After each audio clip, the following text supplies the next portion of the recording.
you, Catherine. Well, knowing that we would have at least one session or one talk on American or US colonial revivalism, I was very keen that we should have at least something else from outside the USA. So I'm very pleased that we were able to bring Christina De Leon to give us a talk. And Christina is Associate Curator of Latino Design at the Cooper Hewitt Smithsonian National Museum. And she's also writing or working on her PhD at the moment, which is entitled Modern Furniture in 20th Century Latin America. But her talk, similarly broad in that sense, today will be on Indigenous revivalism in Latin America. So please welcome Christina De Leon.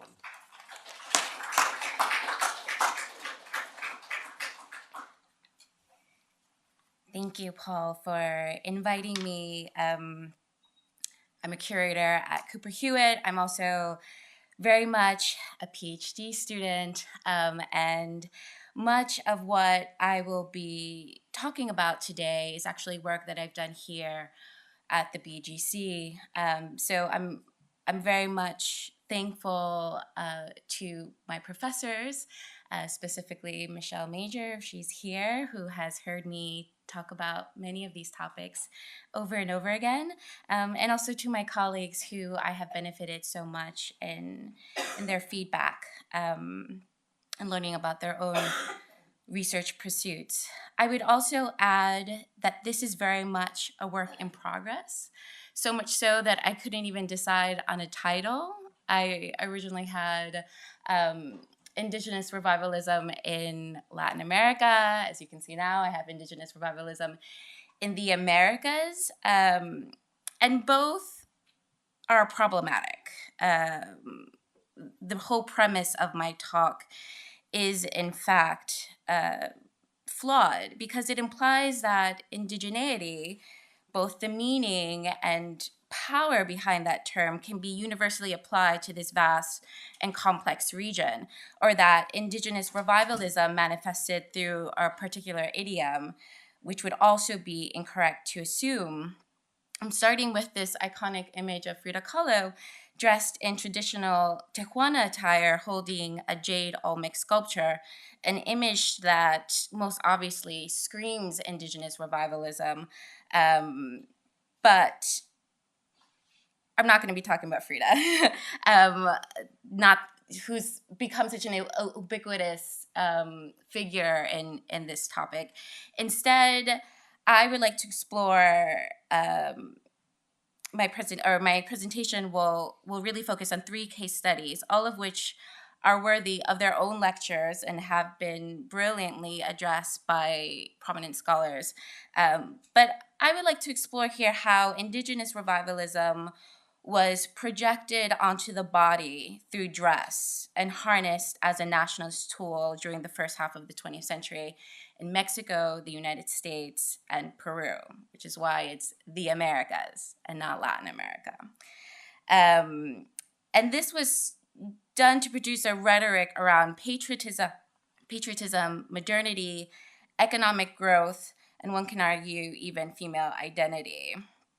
And so I want to begin by providing a bit of historical context. Before Europeans arrived to the Americas, it is estimated there were about 50 million indigenous people living throughout the American continent, and that figure has changed numerous times. It's been as low as 10 million, as high as over 100 million. But here are 2 maps, while not at all exhaustive, attempt to chart indigenous groups in existence around the time of European contact. What these maps don't implicitly tell us is that within these groups, there are empires such as the Aztec, the Maya, and the Inca, alliances among distinct groups. There were social, political, class hierarchies, and each of these groups had their own histories, ancient histories in some cases. So when there's a desire to push forward an indigenous narrative, it's a challenge to decide which story will be told. And to complicate things even further and add more maps, Europeans arrived and created complex Colonial systems, battles around territories and borders unfolded over numerous centuries. The landscape changed rapidly, and in Spain's case, by the 18th century, you can see how vast their empire extended throughout the Americas. To your left, in various shades of green, is their empire divided into viceroyalties.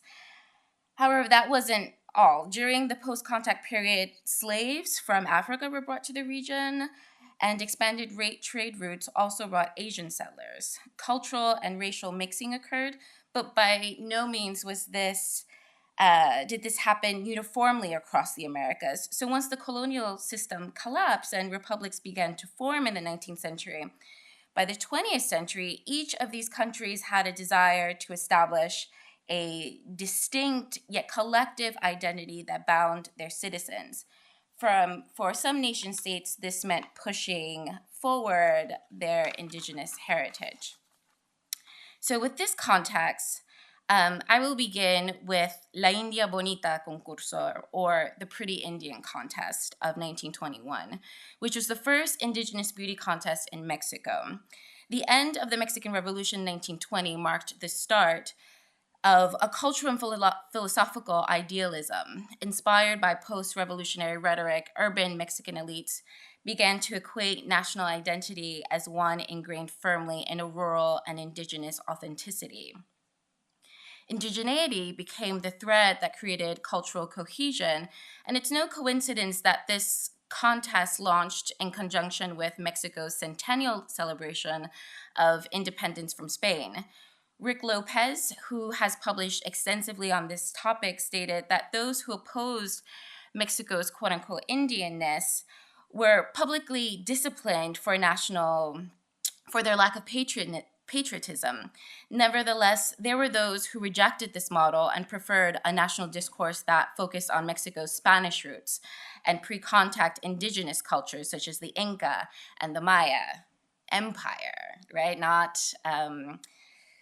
something small, but something grand.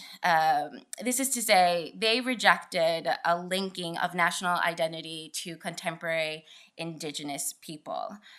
Others preferred to highlight mestizaje, or mixed race, that emphasized a melting pot ideology.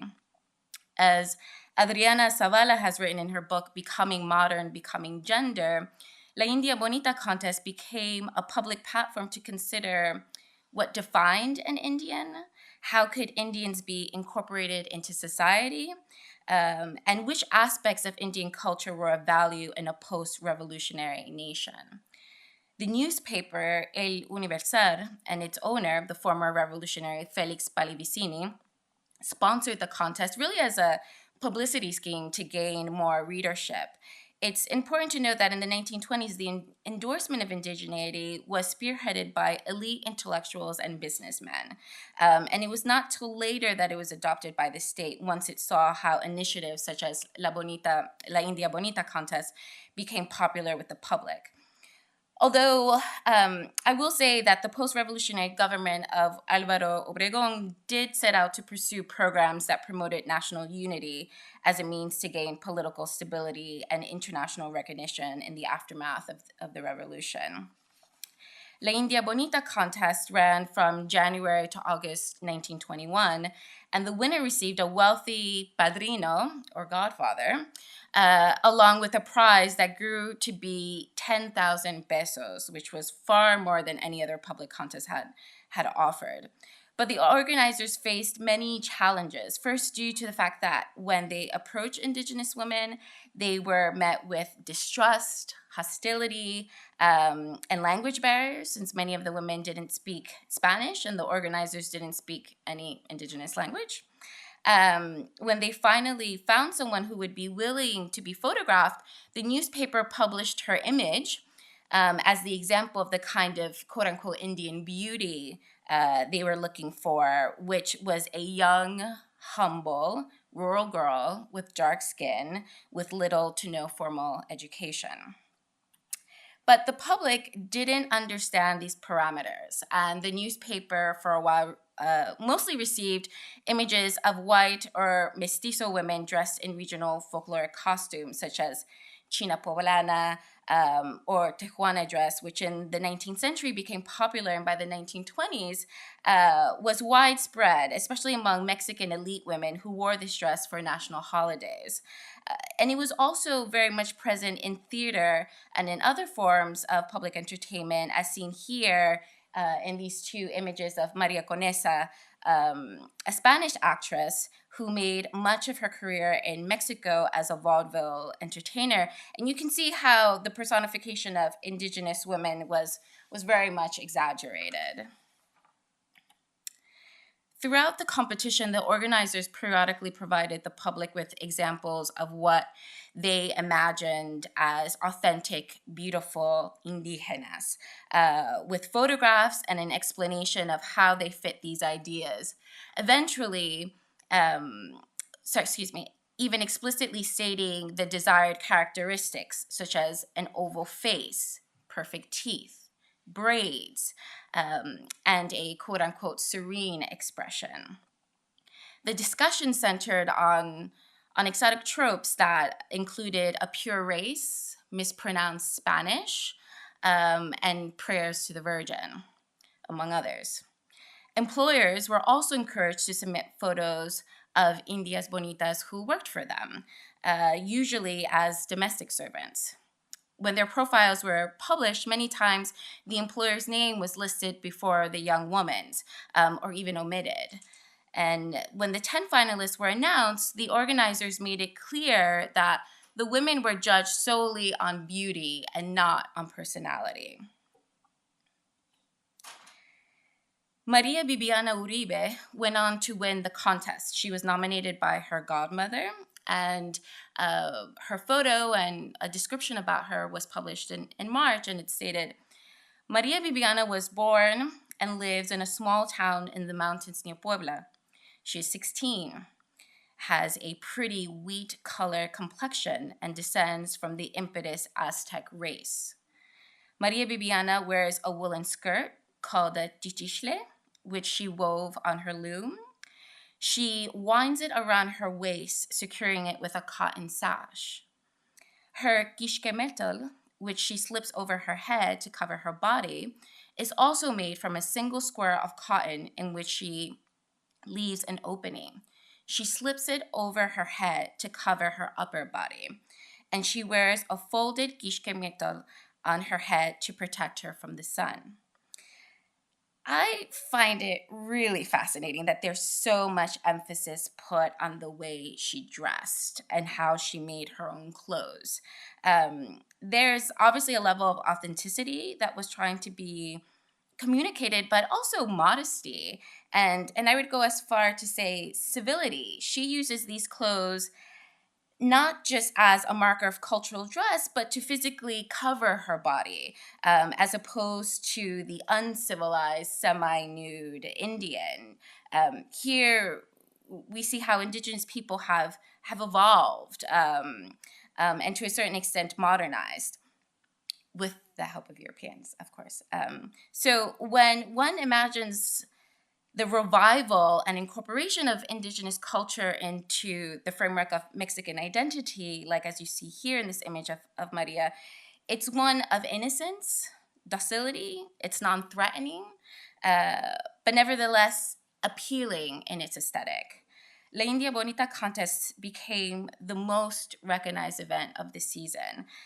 Maria's image was projected widely. Songs, poems, plays were written idolizing La India Bonita, as well as parties and parades honoring her. The cash prize she received was managed by her padrino, initially so that she could get an education at a convent school, although she wanted to use the money to buy land and animals. But later, it was revealed that Maria was pregnant, in fact, when she was crowned. And this was a big no-no. So seeing that she was unmarried and could no longer project a romanticized virginal character, her padrino abandoned her, and she returned to her hometown and supported herself mostly as a domestic worker for much of her life. And Maria comes back into the Mexican consciousness later on in the 1980s. She has a much longer story. I encourage you to look it up. But I'm going to continue to my second case study, which is the Design in America campaign that launched in 1916, an initiative prompted by Europe's entanglement in World War I, because up until then, the United States had mostly relied on producing European derivatives, particularly in fashion. But the start of the war threatened the flow of new ideas, and the textile industry saw an open invitation for local manufacturers to develop new designs in the name of national interests, which really meant having to train a new generation of designers. Since until then, manufacturers had not really employed people to create new designs. Moreover, the United States also beginning a push towards, a Pan-American agenda. An artistic vocabulary divorced from Europe was enthusiastically championed. Soon, grand narratives incorporating ancient indigenous histories into a larger national context emerged, linking the United States to a legacy of illustrious American empires. Again, the Incas, the Mayas, the Aztecs. At this time, U.S. citizens came to realize that they were the inheritors of an authentically American ancient world that rivaled the Greeks and the Romans, and which they could now turn to for artistic inspiration. Although these cultures were referred to as primitive and largely exoticized in order to appropriate their decorative motifs and artistic achievements, the endorsement of this new collective history was a way to unite the region and served as a clear division between the old world and the new world. The Design in America campaign was led by M.D.C. Crawford, a veteran figure in the textile design industry and self-trained scholar of Andean textiles.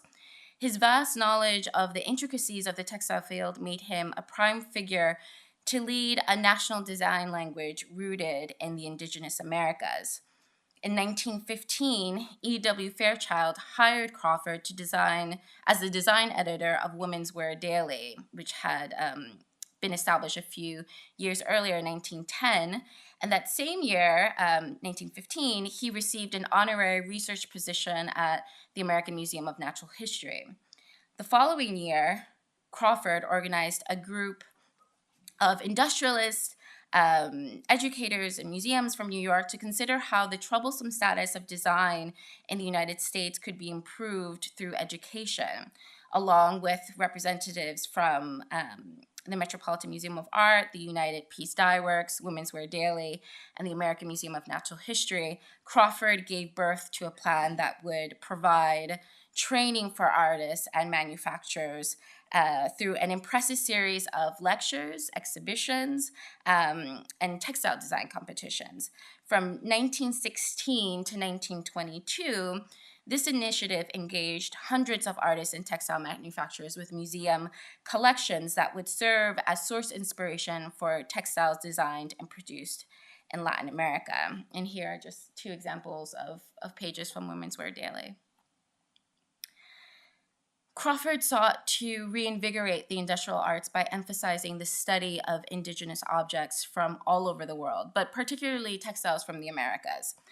His position at AMNH and Women's Wear allowed him the platform to project an unwavering support for a collective history that united the Americas through its indigenous past.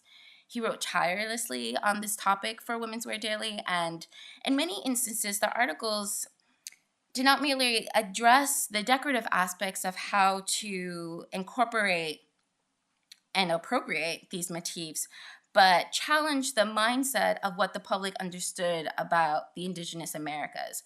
In one column, he wrote, quote, "It would be the height of bad taste for anyone to speak of, quote unquote, discovering the art of the New World. For a generation, at least, prominent scientific men and famous artists have pointed out that the Aboriginals of the two Americas have a beautiful and highly developed decorative art.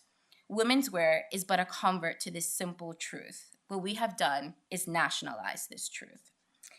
In addition, Crawford often wrote about the misconception of the word primitive. Although a widely used term at the time, it nonetheless carried a pejorative connotation that Crawford did not hesitate to address. He repeatedly wrote about how the Aztec, Maya, and Inca civilizations, again, empires, I can't make this point more, developed theories concerning astronomy, had complex political and religious organizations, and built remarkably engineered building structures. Perhaps what was most radical about Crawford's rhetoric was that he fought against the mentality of superiority, stating, quote, "We need not be too complacent with the so-called primitive, as in 99 cases out of 100, they knew infinitely more art than we do, and in every case, they were better craftsmen. To approach their work, therefore, in the spirit of condescension will rob us of an exquisite pleasure, and at the same time raise a barrier between us, which will make it difficult to learn the real lesson." Crawford believed that clearly defined basic design principles were key to correcting the problems of industrial art in the US. And by studying indigenous materials, budding designers and forward-thinking manufacturers would be able to learn what successful design epitomized. In New York, his educational programs, and I'm going to speak particularly to AMNH, in partnership with their pre-Columbian curators Charles Mead and Herbert Spinden, were quite popular. And I would also add that AMNH had already established a study room as early as 1903 that was actively engaging the public, but it was really Crawford that kind of took it to the next level.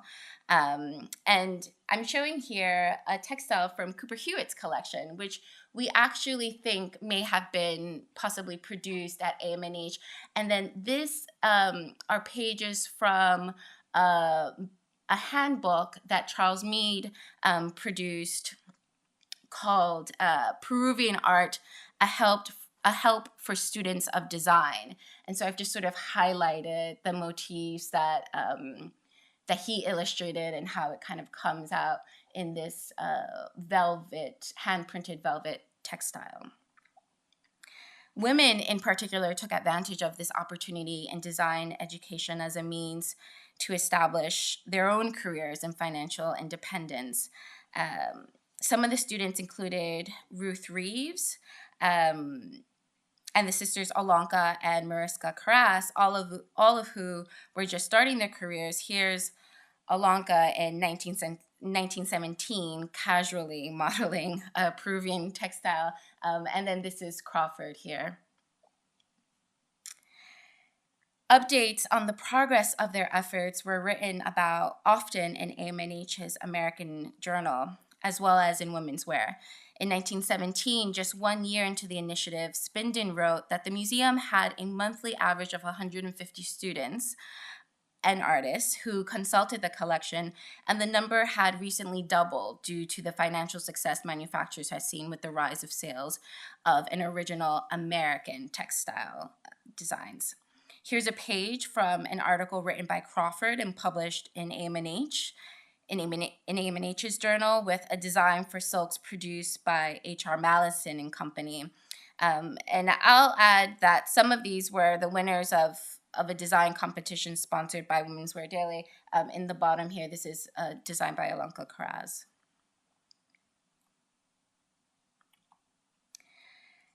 Personally, I'm mesmerized by how these museum objects, specifically the huipil, a traditional indigenous blouse widely used in Mexico and Central America, was absorbed, reinterpreted, but most importantly, marketed to the public. Here's a quote-unquote Mayan maid with the huipil juxtaposed with the huipil from Cooper Hewitt. So you see that they're not only taking the structure of the garment, but also the motifs.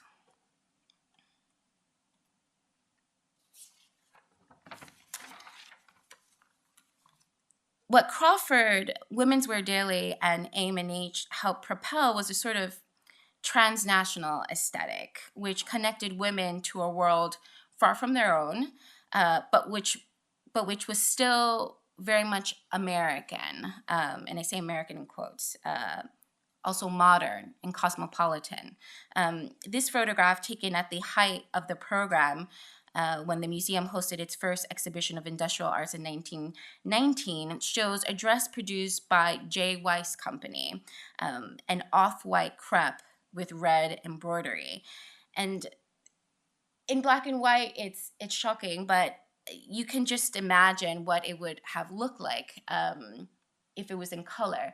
And here I've again juxtaposed a huipil from Cooper Hewitt's collection, just to give an idea of what the colors would have looked like. And here, this model is standing with the huipil that was the inspiration for that dress.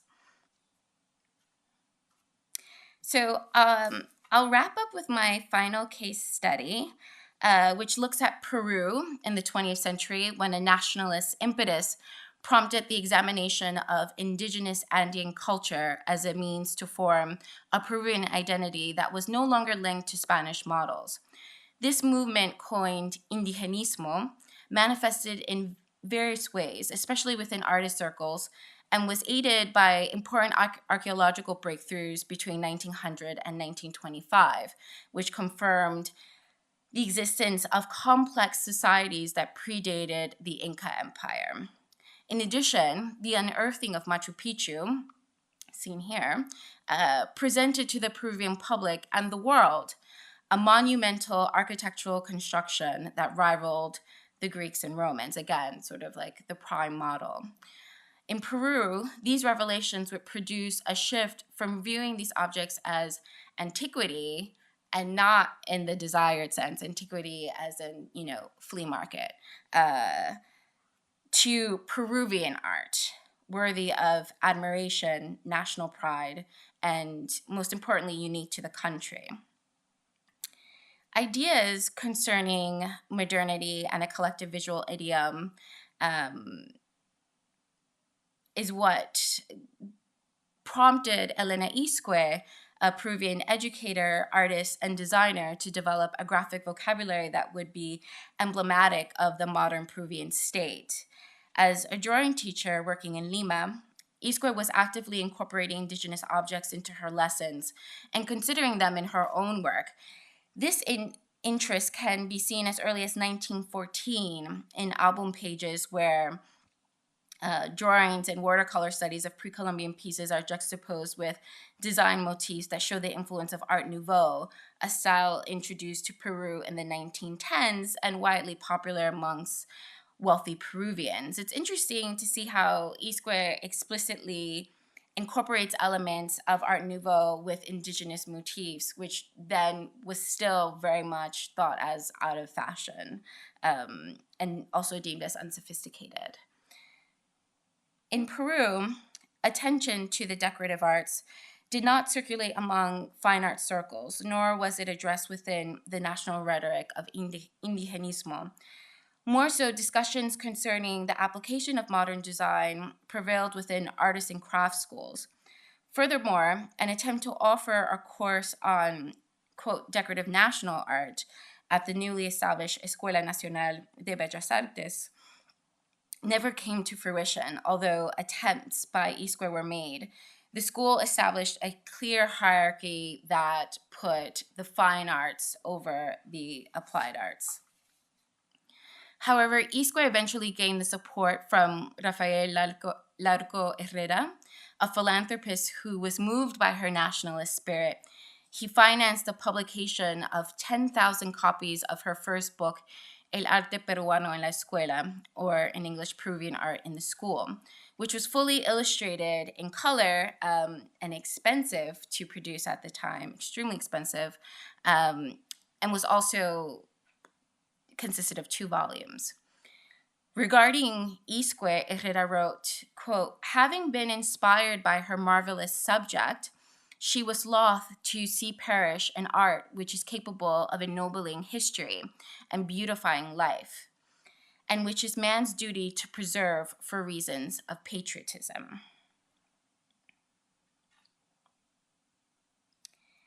Isque created the first volume to encourage and guide school children through the drawing techniques and indigenous motifs, and dozens of images were placed at the top of the gridded pages for children to copy. I have a small selection here. The second volume was geared towards advanced students and artisans with a focus on more complex images, as well as visual directives on their application. The publication, however, did not speak to the meaning or narrative the motifs primarily held in indigenous Andean culture.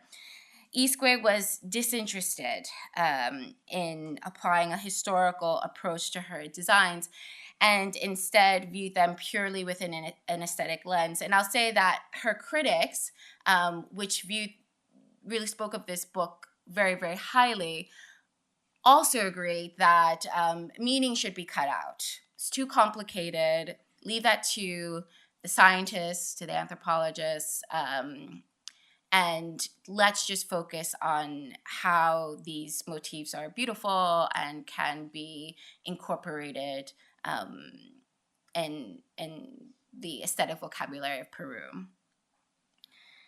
The success of proving art in the school helped garner Isque national attention, and she was given awards in recognition of her patriotism. However, widespread interest in the decorative arts never really fully took off. Her publication was mostly viewed as a school children's book, and was not adopted as a manual for professionals. In 1927, she and her sister Victoria, also an artist, received a grant from the Peruvian government to study art in Paris for 2 years. Isque had no doubt had always been driven by a nationalist impulse, but Paris made her realize that there could be an international appeal, a market for her designs. She infiltrated Paris's luxury, textile, and fashion industry and learned how to handprint her designs and materials on various materials. And you can see here a design progression. This is the Paracas textile, which is actually here in New York in Brooklyn's collection, with her linoleum stamp, a drawing, a study that she did there on the top corner, and then what the actual textile was, how it was produced.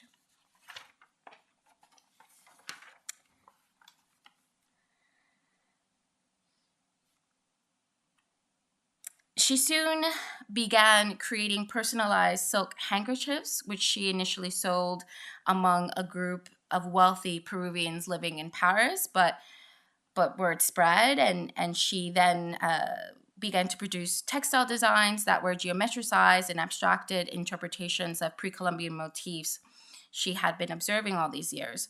The results were designs that clearly showed a modern and attractive reinterpretation of indigenous themes after creating her initial stamps on linoleum. As I said, she printed multiple versions of the same pattern using different colored pigments against vibrantly colored fabrics, usually industrially produced silks, cottons, and linens. She became very successful and sought after by the upper class, even producing a line for the House of Worth. And I think what really brought her a lot of popularity was that she became sort of this mediator. She was Peruvian, but she was modern. She knew what was the best motifs to use that would be aesthetically pleasing for the modern woman. And so she was able to straddle, this era between looking at the past, but very much being here in the present and looking towards the future. And here's this array of really beautiful textile designs made by her. And so I'll end with this image of Isque in New York at an exhibition where she showed her designs juxtaposed with the pre-Columbian works that inspired them.